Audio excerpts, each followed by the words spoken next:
Hey, what's up, y'all? This is OldMilk.co's The Cap, a rap cap of your week in hip hop. My name is Miss Naiya J, and y'all know where I'm from. Born and raised in the County of Dade, Miami, Florida. Originally, hashtag that 305. What's good? What's good? It's RJ Levychin hailing from Kings County, Brooklyn, New York. You know what it is. Follow me at RJ _ Levychin, Levychin. Yo, y'all talking about counties and stuff like that. I'm gonna just keep it a buck with you. What's good, y'all? It's Nate Spurlin. We out here from Brooklyn, New York. You feel me? Follow me on everything at OldMilk00. OldMilk00. We are here, ladies and gentlemen. Yes, we are. Yes, we are. Shout out to me real quick because I ain't tell y'all my social. It's at NAIYAJAI on all platforms. Naiya J. All right, what you were saying, Nate? Get back into your little topic. I'm done, bro. All right, Let's I got you. All right, so this is the first episode. We're gonna hit you guys with something light. We're gonna talk about our top 5 artists right now, who we're bumping right now, who we can't stop playing. Naya, you go first. Okay, bet. So my first one, I had to represent for my hottie, Megan Thee Stallion. The Stallion. So, I just says don't even try it. And then honestly, I ended up him Drake. Is that plain and simple. He has my heart. That's just what it is. My good sis Doja Cat. Don't sleep on Doja. She's fire. She's fire. No lies. She's fire. That's very interesting. Wow. Love her. And then say what you want about this man, but he can make a hit. Jacquees. Love me some Jacquees. King of R&B or what? I don't know. And then he's the king of R&B. King of R&B. Of this generation, like he said, of this generation. And last but not least, my good sis Ella Mai. I really loved her self-titled album. It was really quite great when she came out with this, especially with the whole boot up single. So she came out, she represented. So that's my top 5. Lit. I guess I'll go next. First of all, everybody who knows me knows I love Lil Uzi Vert. Yeah. So Lil Uzi Vert is definitely on this list for top 5 rappers that I most listen to personally. Also making the list for me is Future, because Future just puts out great music consistently. And just to round out that list of that category of rappers in terms of like those rappers that make trap music, Pierre Bourne has really grown on me. His last album, The Life of Pierre 4, was really great. What's it called? Foreshadowing. Yeah, let's foreshadow a little. That's my pick for album of the year, which we will get into later. Okay. Then I have Meek Mill as one of my most listened to rappers. I still listen to the song Championships every single day. It's amazing every single time. And finally, because he's apparently coming out with a new album, Big Sean, his last 2 singles, Overtime, Single Again, actually 3 singles. That isn't it great? That's such a great song. And also Berserk, not really again, with ASAP Ferg, and yeah, just him and ASAP Ferg, how they play off each other back and forth. I really love that. So Big Sean, stay consistent. I need that new album, bro. So RJ? To be honest, number 1 artist that I've been listening to, not even for necessarily just his album, but Kanye West. Jesus is King. I don't really know what the album was, and I won't really talk about how much I like it right now, but Proper gospel. I don't know, but I've been listening to it. I've been bumping it. One of the songs that was actually leaked by somebody for Kanye West, Hurricane, that was supposed to be on Yandhi, is probably my favorite song of the year. So he teased it before he was going to drop Yandhi, and then he never dropped it. And then a refined version leaked, and I've just been playing it all year. So that's my number 1 artist. Then I got Wale, his new album, Wow That's Crazy. I mean, I've always been a Wale fan. I'm a huge MMG fan. And I love how they've just kind of come back in the last year and a half. It's really cool. So check out Wow That's Crazy. Then, of course, the baby. Yeah.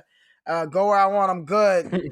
Yeah. $1 billion Baby. I mean, he really just kind of jumped on the scene in a way that I haven't seen an artist do in a very, very long time, just with his creativity, his charisma, and all of that. I just really think that he didn't just pop out on the scene. He dominated it, and he showed that he's here to stay, and that's really cool. For Summer Walker, I mean, I didn't expect this when she dropped that song with Drake. I didn't know if she was actually the real deal, but she is the real deal. For real. Over It was just an amazing album, and I think that A Crazy Future is ahead for that girl. But I also think that I don't think she could touch SZA. I think that she's kind of on that Kalani level, and that's no disrespect to Kalani, but they ain't SZA. And then I would probably say that my fifth artist that I've been bumping isn't even a hip hop artist. Vampire Weekend. They dropped an album after 6 years. So the Frank Ocean was a wait, but the Vampire Weekend was a much crazier wait. And they finally let features, and they had Steve Lacy, who has worked with Odd Future and Tyler the Creator all the time. That was really cool. They had Jonah Hill do a music video. That was really cool. So they did a lot of cool shit in 2019, and they looked like they had a lot of fun. So that they were my fifth favorite artists of the year. All right, that's good. And on that note, we transition from favorite artists to favorite albums of 2019. Ladies and gentlemen, we will be talking about our favorite albums, which was the album of the year for us personally. And then we're just going to rip each other apart for it. So this is going to be fun. Naiya, do you want to go first? Yes. So I know we was kind of talking about it earlier, but honestly, I had a change of heart.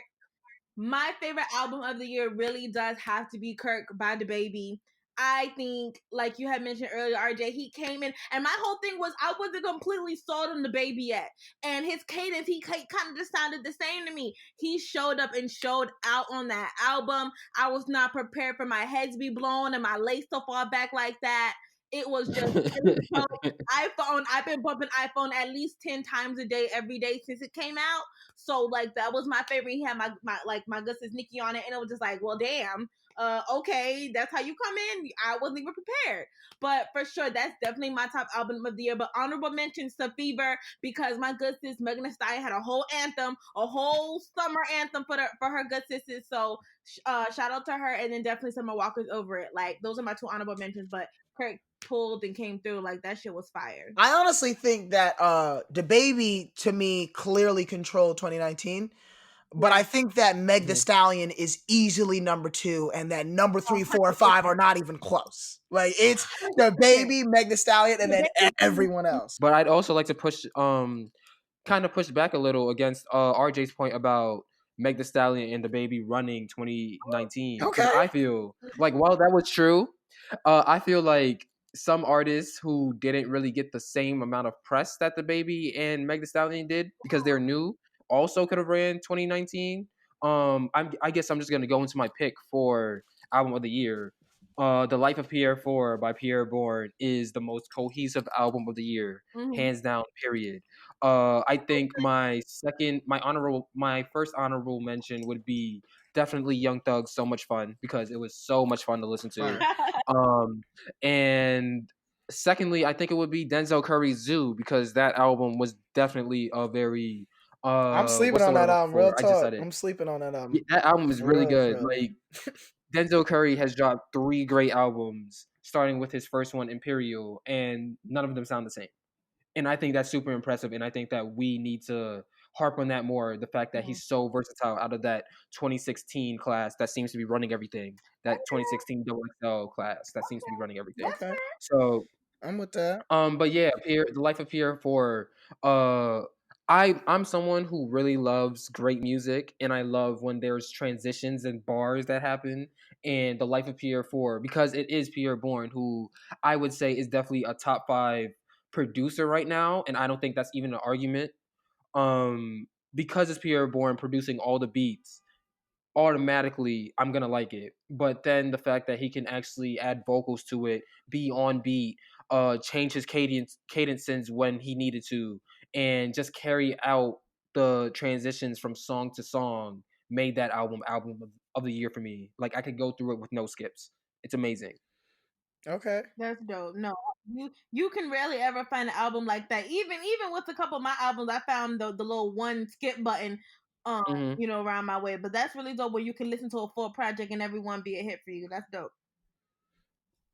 All right, so RJ, so I think that I have a lot of albums that I like this year, but I think that I guess my expectation and the execution behind it is why I really loved it. I gotta give it to Revenge of the Dreamers 3 by Dreamville. I think that when I album. heard what happened, 10 days, a bunch of dudes getting in the studio, I didn't know what to expect, but I also I expected randomness. I expected no cohesion. I expected a lot of short verses, and I honestly didn't really get any of that. I got a lot of cohesion. No. I got a lot of people sharing the light the right way. But also it wasn't as many invites that they love talking about how they had 100+ invites. As many invites as they had, it wasn't like there was every single song was 7, 8, 9 people on it, even though it easily could have been all those every single song it could have had a bunch of people on it. But I'm glad they figured out how to kind of make the transition work from taking 100+ songs and turning into a cohesive album that doesn't just show off the collaborative side that J. Cole wanted to show, but also actually highlight Dreamville, because that was the thing that I was scared of the most. When you see all these random artists that are not actually Dreamville getting on a Dreamville project, you wonder how much the actual Dreamville artists are going to be seen. I was very worried about Ari Lennox, but she pulled up and she did her thing for sure. So I really like that album. She did. My honorable mentions, I got to give it to Freddie Gibbs and Madlib on Bandana. They just had one of those I've heard nothing but great things about that classic hip hop album. I love classic hip hop, and there's not a lot of people who can really make a cohesive classic album and not have to do a lot of smoke and mirrors. So shout out to Freddie Gibbs and Madlib. That shit was crazy. Especially, by the way, this was a year of flops. I ain't gonna hold nothing. It was a year of flops. Or just a year of like turnovers in terms of nobody taking the shot to drop an album. Right. Just holding the ball, 24 seconds, shot clock run down, and turn the ball over. But my last honorable mention is probably a tie between Wale and Skepta. So Skepta is a UK artist, and Wale. I love both of their albums. One thing that I really like about I'm an album listener. I like to listen to it through. And those were two albums that I could just listen to, through if I was taking a train, if I was taking a bus somewhere, if I was just walking down the street, at home, I could listen to it in every situation. And those albums were just so well rounded, and there's such good examples of everything that those artists can bring to the table, and that's what I like to see out of an album. Absolutely. Yeah. I'd also like to shout out Maxo Cream, whose last album was actually really good as well. Like, that album honestly felt like a classic to me. YBN Corday's album. Because Lost Boy. Lost Boy had I changed my mind.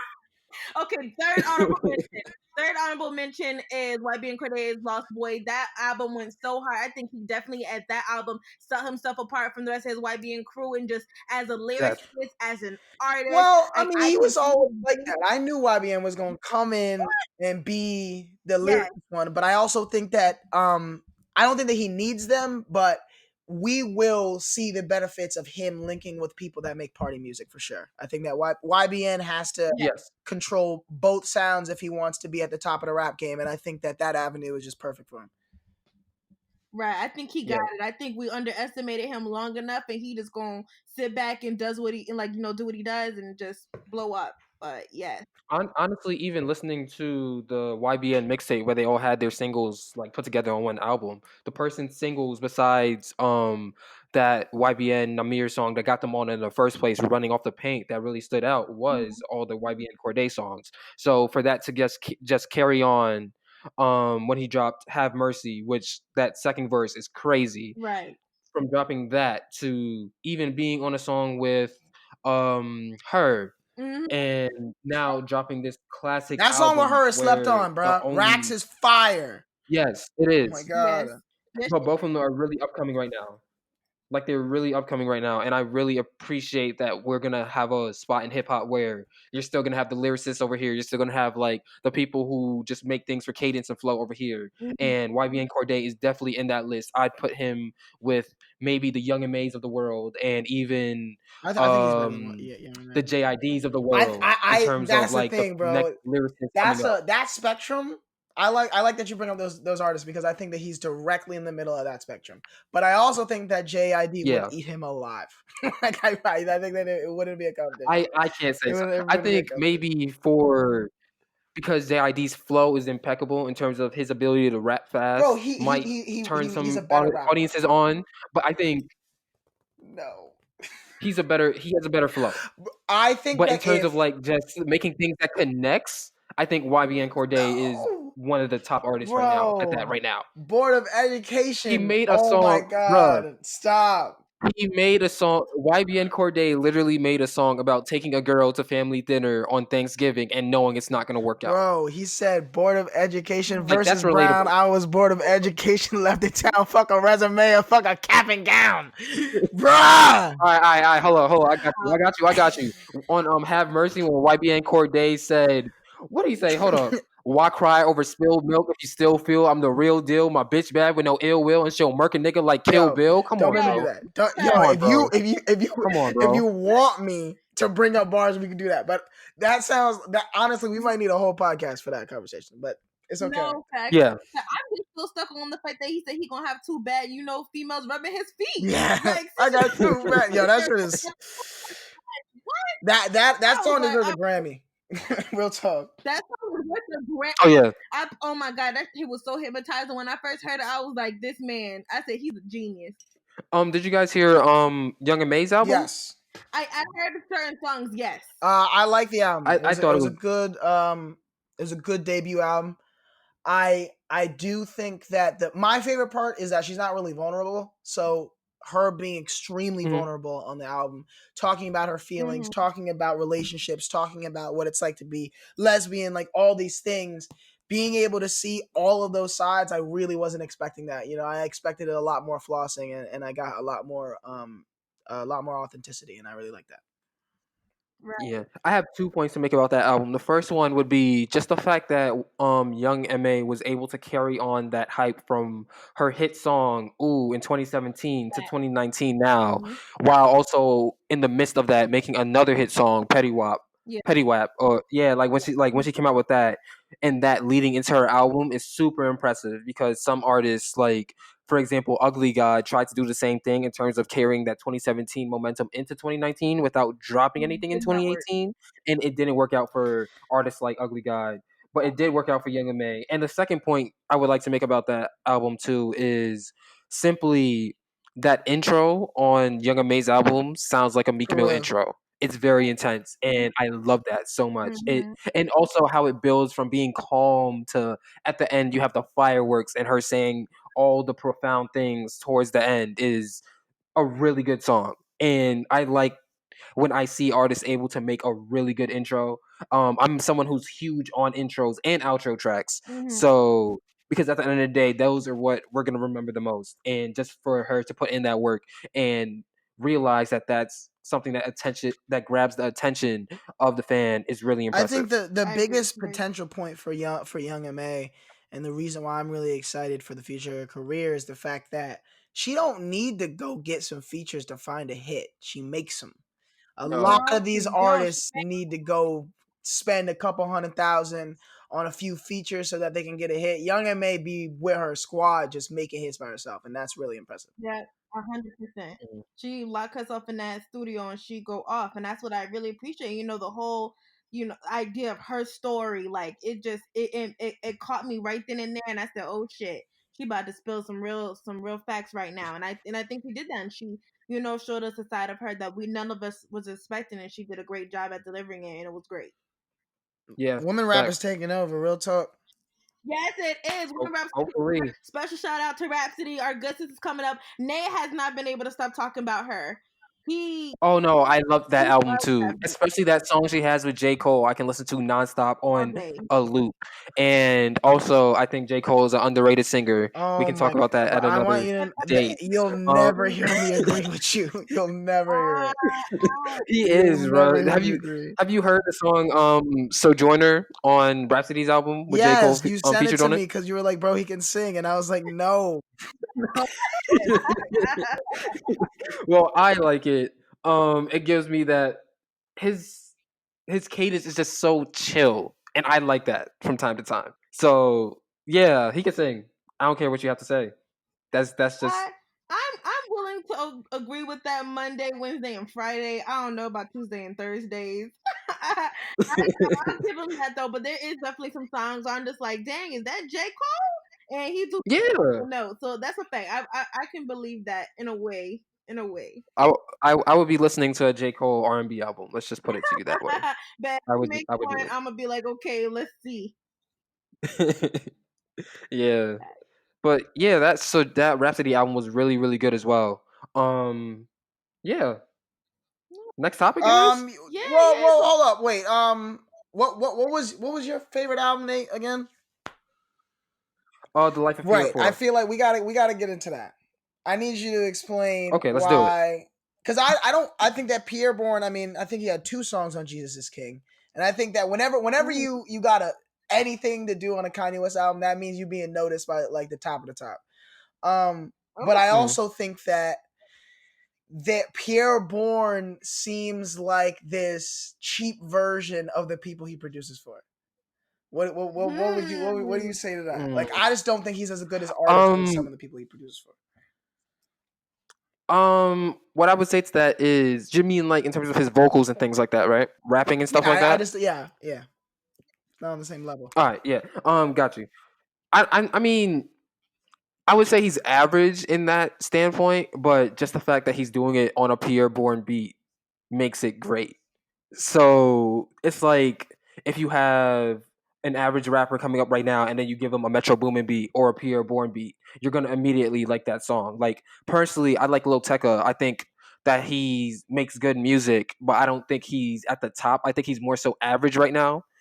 But he's rapping on these internet money beats, and now that just makes the song 10 times better, if that makes any sense. But just the fact that Pierre Bourne can first of all, it's super hard to even write lyrics in the first place or produce a beat in the first place. But Pierre Bourne did both in one album. And the only other person who does that routinely is J. Cole in terms of producing their own beats and also having fire lyrics. But one thing I would say that sets Pierre Bourne apart from J. Cole is that Pierre Bourne is running the producer game right now. Everybody wants a Pierre Bourne beat.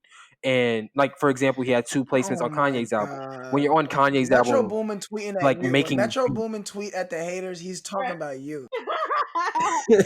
I love Metro too, though. Bro. I'm just saying that Metro but think about it though. Like we work in like Metro the rap game kind of works in eras.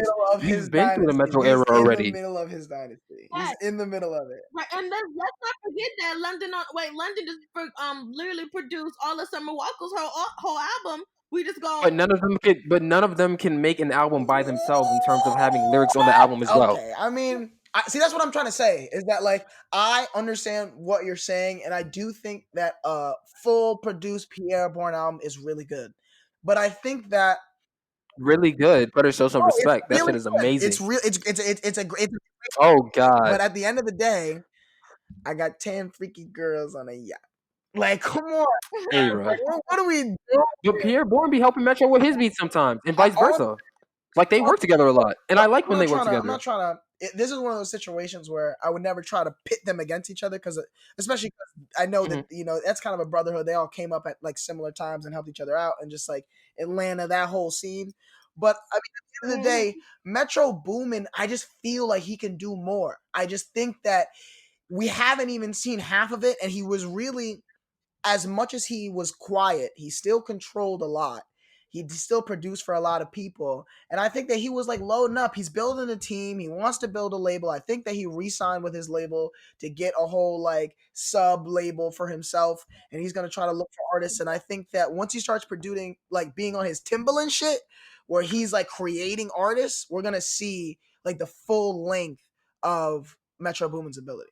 Because I think I proved it. No, I I definitely think that Metro Boomin is one of the most versatile producers of all time in terms of just his ability to make any type of beat. Like for example, excuse me, when he had like he's made beats for 21 Savage, Big Sean, Future, like just that ability to be in the same genre of music but still create new sounds every single time.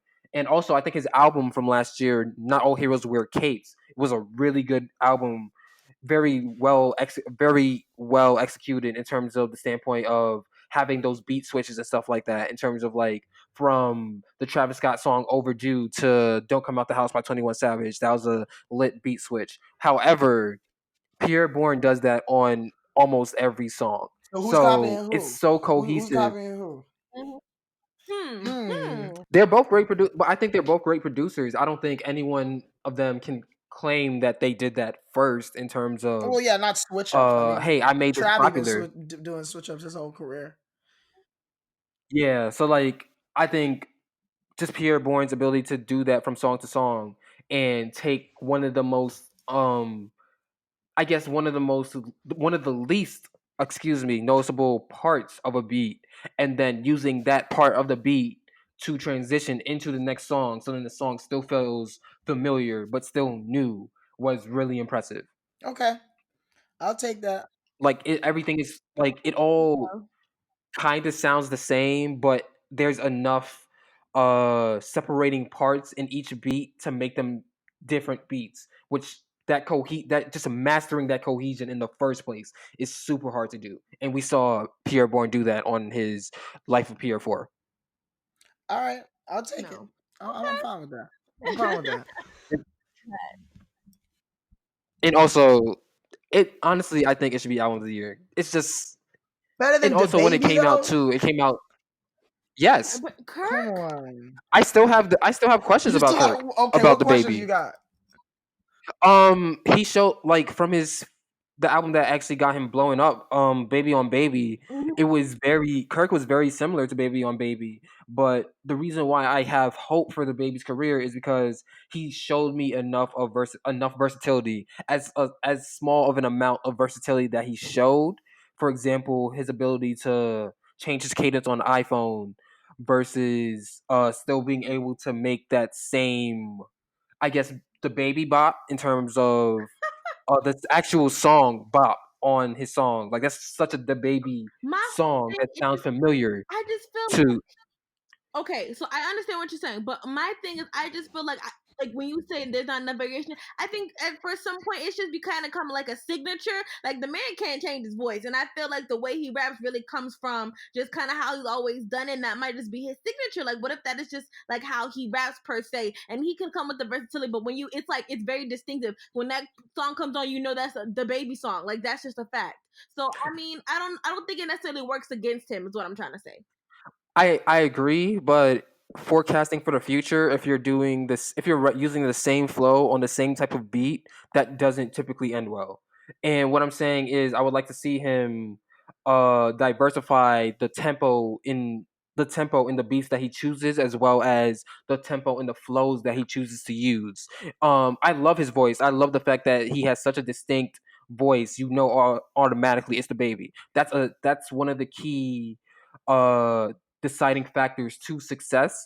But if you're doing that and people can automatically tell, like I shouldn't have to feel like listening to a new DaBaby song. Have I heard this song before? I shouldn't have to ask myself that question. And I feel like with DaBaby, because his flow and cadence is so distinct, and the beats that he chooses have the same kind of tempo, I feel like I have to ask myself that question sometimes, and I think that's a problem.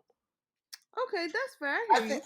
I don't think that's necessarily I sustainable. agree with you. I think that DaBaby showed me. See, the thing is, here's the thing. The reason why I'm interested about DaBaby is that he showed me that he's really smart with marketing. He's really Yes, creative, and I think that I genuinely believe that he's going to move into a king piece faster than a lot of artists do. I genuinely believe that. I think that he's trying to build a roster, and he will build that roster with Steve for Gunna Vegas or whatever you know what I'm talking about. He was on Stunner for Vegas. Stunner for Vegas. I Vegas. think that he's going to Yeah, continue to build that. Stunner for Vegas is good. One of my best friends, Brooklyn. He loves to play Stunner for Vegas, so I've listened to a lot of his stuff, and I know that DaBaby can kind of corner a sound and kind of create a little dynasty for himself. You know, if he plays his cards right. So I'm excited for what comes, and I also think that the one thing that I'll say about his flow, as much as it might not seem unique, I think it's because he was dropping so many projects back to back, and when he first popped, his 2019 album was popping, and then the 2018 album kind of bubbled under as well. And I think that it was a lot of the same sound at the same time. But I think that once his music gets a little bit more scarce, a little bit more rare, I think that people will start to cherish that flow like it should be, because it's definitely unique for sure. Mhm. I agree. I mean, I guess I could agree with that. I feel like, I don't know. I mean, I feel a little more hopeful that he doesn't end up as someone who was a one-hit wonder and then went away because of Kirk, but I still have like a lot of questions about that, as I do for Meg Thee Stallion as well, in terms of all her songs feeling the same. Don't come for Meg. Meg got you. Give her a minute. She made right now. hopefully, and I hope. And honestly, the thing about the baby and Meg Thee Stallion that also makes me hopeful is that how great personalities they are in terms of I agree. fans being able to relate to them, and also like, hey, like Meg Thee Stallion is goals. Hey, the baby's goals, like that type of thing. So I think that also helps their careers out a little bit, and I think that kind of contributes a lot. It contributes a lot to them running 2019 in a way, but I would like to see more of the music play a factor in that. I hear you. Okay. But the baby got hit, so I don't know what you're talking about. Oh no, he do. Yeah, that's real talk. I did not expect Hot Girl Summer to be a good song. Like just by seeing it, I was like, they forcing this OD. Nicki Minaj gonna spit trash. And then the song came out. I was like, what? Here's what I'll say though. Somebody said this to me when that song came out. They were like, damn, this song would have gone number one, and it honestly would have been better if it was Drake over Ty Dolla. That chorus is a Drake chorus. That's a Drake chorus though. That's a Drake chorus. Like, I think because whatever Drake does goes number one. Nah, it would go number bro, one. But in terms of like for that overall song, I can't sit here and say that Drake. That's sings not what I'm better than saying. Ty That's Dolla not what I'm Sign. saying. I just I'm can't. saying that like real ass nigga fuck about a bitch. It is what it is. Like that's a Drake line. Like that's a Drake chorus. You know what I mean? It is. Like that's one of those choruses I expect Party Next Door is writing for Drake as we speak. You know what I mean? So like. And that's the thing is that I'm not trying to say that there's no way that Ty Dolla Sign would have been outperformed. Drake can't actually sing, like he can't. I don't, and I will bring up several examples proving that he is not an actual good singer. But I do think that the whole aura that Drake brings when he's talking about when he's just getting in his bag and he's getting in his light skin bag, I think that is perfect. I think the vibe of the song would have been perfect. And of course, anything Drake will go number one, but at the same time, it doesn't necessarily, like No Guidance didn't go number one, even though it could have. But yeah, exactly. I listen to Guidance all freaking summer. I know it has over 3 billion streams. There's no way that it doesn't. Why isn't number one? And that's just because of competition and all that. So I definitely think that. I mean, I think that the song was. And Old Town Road was on the run at the time too. Old Town Road literally kind of stopped a lot of songs from getting there first. Yeah, shout out to Lil Nas. Really broke history. He's like the longest ever now. He not tied no more. Longest ever of history. Yep. Also, hot take. I think if more tier A artists dropped albums this year, Old Town Road wouldn't have been as big as it was. I wouldn't disagree with that, but they didn't, so it was. Period. Yeah, you're right. But I'm just saying, if a Rihanna album came like in June, and then like a Kendrick album came in like July, we're not talking about Old Town Road the same way. We're just not. No, I agree. I would agree, but tell Rihanna to start making an album then. No, you tell Rihanna to start making an album. You don't want buying all the Fenty. Listen, I love you. You can't come for this. There'll be no ish talking of Rihanna besides me. Oh no, not at all. We love a queen who's successful. Yes, we do. Got to. All right. Next topic. Let's get into our most what we're hype about for next year. Our things. Yeah, that. Sorry guys, I had a brain fart. Naiya, you want to start? Yes, honestly, truly, like no other. I'm really, actually, really, really, really excited for Issa Rae's new music label, The Radio. Wow, like, first of all, she came out of nowhere with the money moves and just laid it on us. I said, what is this? And she came out with the whole artist, T Mar, like TEA, like T whatever, Tamar. I think I've seen her name on some things actually. Huh? I think I've seen her name on some things actually. Exactly. So she's up and coming. She first kind of saw her with her first song "One Job," which got like 1.2 million streams. Originally, and she was like, okay, so she took this on. They dropped like "Kind of Love," and she Haitian American. I'm from Miami, so I f with my Zoles. So that's my girl. And then we had Woo on there too, which she's also from Miami. So I just thought it was a great way to introduce these beautiful Black females in the game. And wow, what a way to do it, Issa. That's crazy. So I'm really looking forward to everything she got going on there and the more artists that she's gonna be introducing on her label. I'm excited. I definitely think that Issa Rae. I love Issa Rae.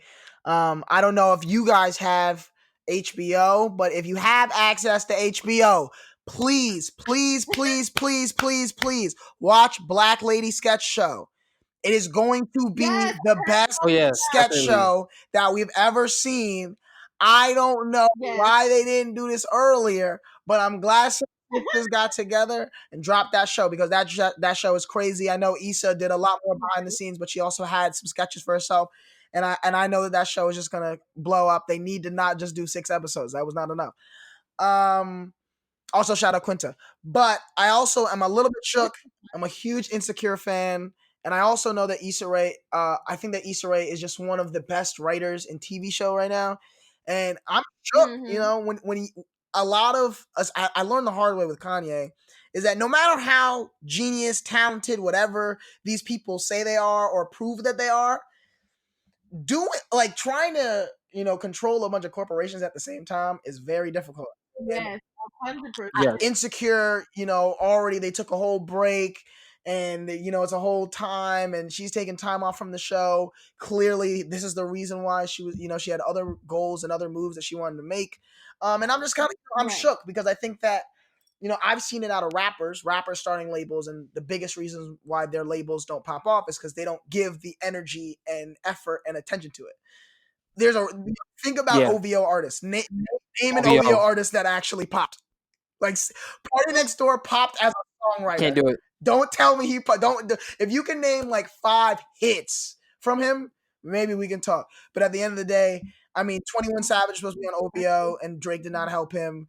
The Weeknd had to leave before he started getting successful. Was he really on OVO? Like a little bit. I don't really know what the details were, but they were. Remember when Sneakin' came out and he was.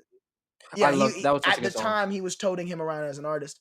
But I think that it's one of those things where we gonna see if Issa Rae has the ability to kind of balance her TV stuff and her music. I know that she's gonna do whatever she wants to do, and I think that she'll do whatever she wants to do very well.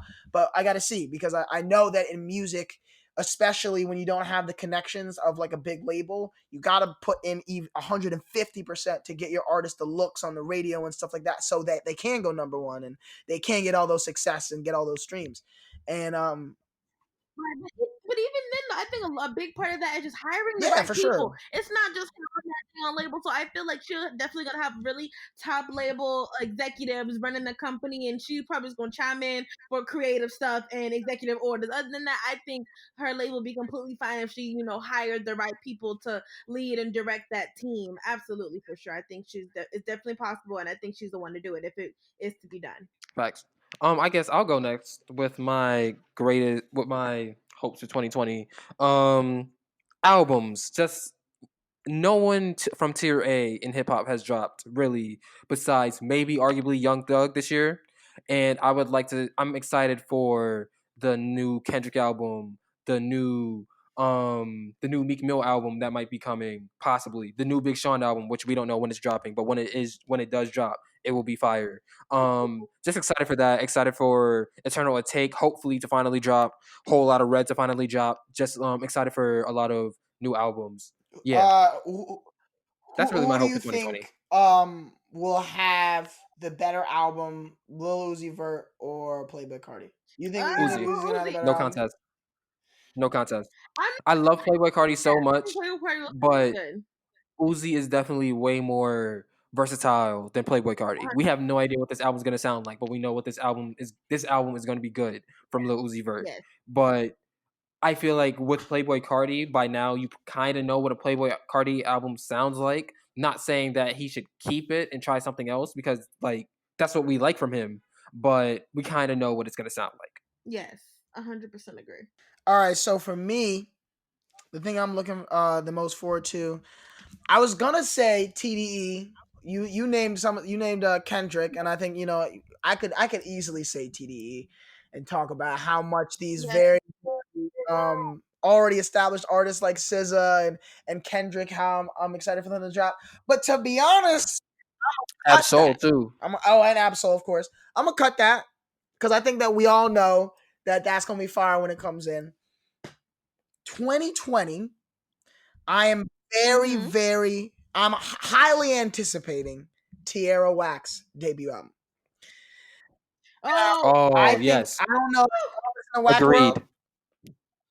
Whack World was amazing, but the songs were too short. I mean, she 1 minute, 15 songs, 1 minute each. She showed us she can do literally anything. She can rap your favorite rapper under the table. Wow. She can make a banger. She can make a dance hit. It's one of those things where you don't see artists have that versatility so early.